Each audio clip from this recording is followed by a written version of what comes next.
The Tanzanian coat of arms is decorating Victoria Station in London. For this week, Britain and her royal family welcome a most important state visitor, a politician who is widely respected the world over. President Julius Nyerere of Tanzania. Queen Elizabeth and Prince Philip are there to greet him, as well as Prince Charles, Princess Anne, and other members of the family. It's a right royal welcome for this most unpretentious and modest of heads of state.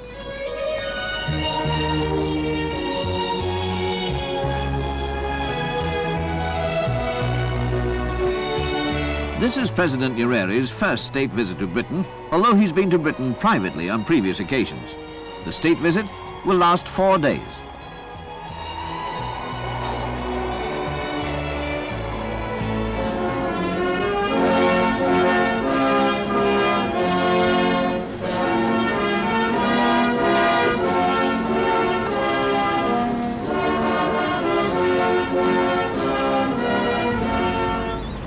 Outside the station, the Guard of Honour is mounted by a detachment of the Scots Guards.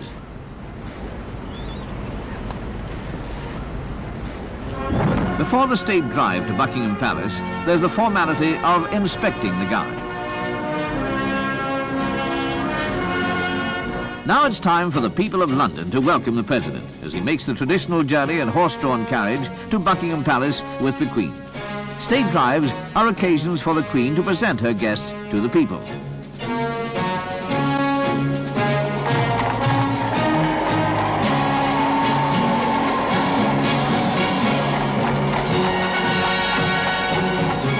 Tanzanian nationals join in greeting their president.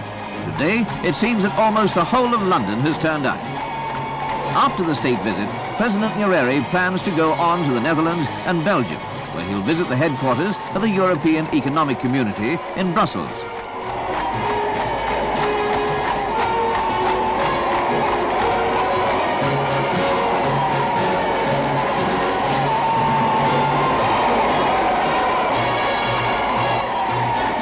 Tanganyika became independent and a member of the Commonwealth in 1961. In 1964, she was joined by Zanzibar to become the United Republic of Tanzania.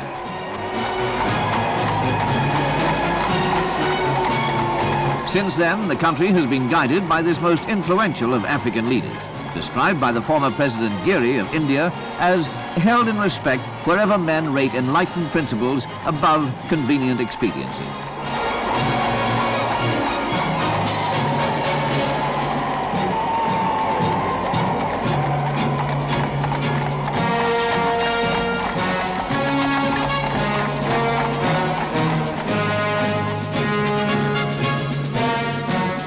Britain and Tanzania have historic ties of friendship, and both are members of the Commonwealth, which has the Queen at its head.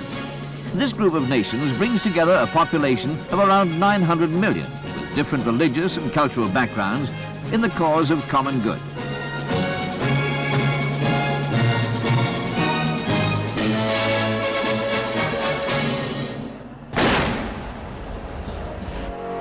At the royal banquet held later at Buckingham Palace, President Nyerere speaks of these ties. He says, "We rub shoulders in matters of trade, of finance, of politics, and of course through our common membership of the Commonwealth, and our joint desire to develop this institution so that it can make a positive contribution to world peace and justice." In her speech, the Queen praises the President's work in his country to create a society in which the barriers of inequality are being minimized.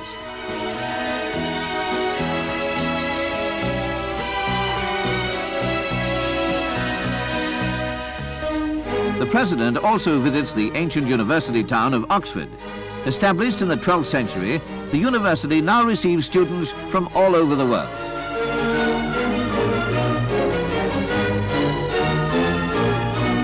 President Nyerere himself spent some of his student days at a British university in Edinburgh, where he is said to have finalized his own unique political philosophy, a philosophy that combines ideas of socialism, Africanism, and human dignity.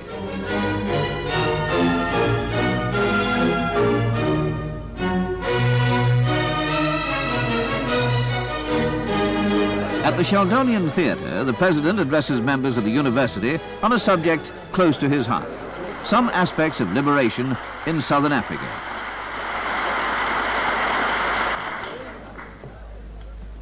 Mr. Vice Chancellor and friends, I have talked on the American continent, in Asia and Australia, and in very many countries in Europe about different aspects of the struggle against racialism and colonialism in Africa. I've been doing so since 5 days after the independence of Tanganyika, when I first addressed the United Nations as the Prime Minister of a free country.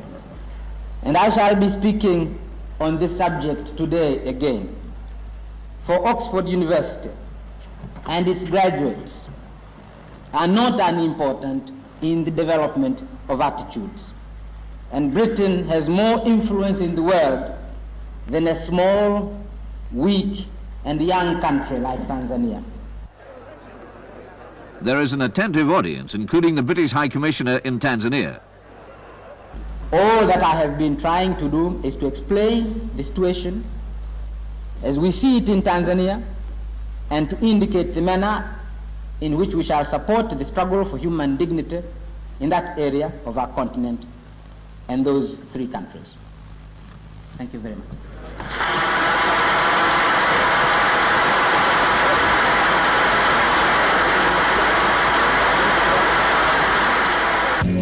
President Nyerere takes advantage of his stay in Oxford to visit the Commonwealth Forestry Institute, which is concerned with both education and research in forestry. He's particularly keen to see the work of this organization because of the emphasis Tanzania is placing on agricultural development.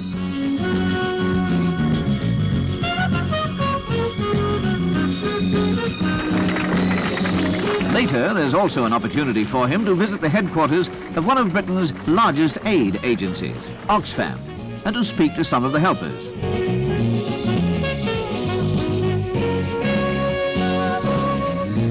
Many of these people give their time to help the world's less fortunate. Next stop, number 10 Downing Street in London, which is the residence of the British Prime Minister, Mr. Harold Wilson. The two men are colleagues of long standing.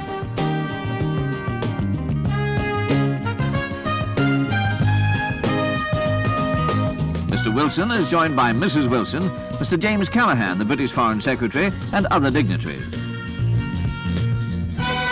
Another glittering occasion in honour of the President, a Lord Mayor's banquet at the Guildhall in the City of London.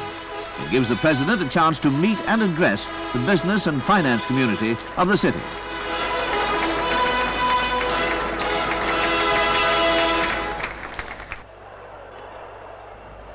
My Lord Mayor, Your Highnesses, Your Excellencies, ladies and gentlemen. He then has this to say. The City of London has considerable resources of skill and finance which could be invaluable for our development. There's an absorbed audience as he says, I can see every reason for future cooperation between us. We in Tanzania cannot sensibly isolate ourselves from financial centers of the world like the City of London. He then continues. This means that I can give you two quite definite assurances. The President goes on to say, the first assurance is that we shall always want to do business with you. We shall want to borrow and we shall want to buy.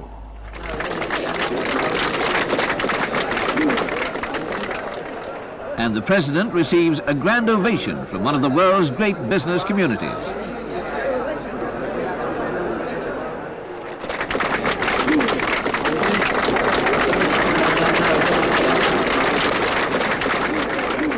St. James's Palace in London, once a royal residence. Representatives of foreign powers are still accredited to the Court of St. James. It is there that President Nyerere receives ambassadors and high commissioners of Commonwealth countries.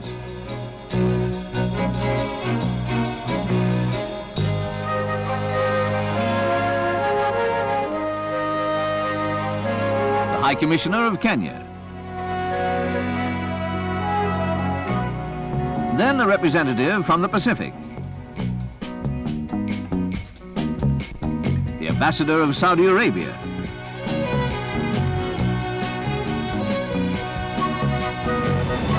The state visit is now over, but at Claridge's Hotel, there's a meeting of the Britain-Tanzania Society. President Nyerere welcomes members, many of whom are former British residents of Tanzania who retain an interest in the development of their former home. Other members of the Tanzanian government are also present. Finally, the Mwalimu meets some of the 1,000 Tanzanian students who are studying in Britain and is presented with a token gift. It's a suitably informal end to a visit to Britain by one of Africa's most respected leaders, Julius Nyerere.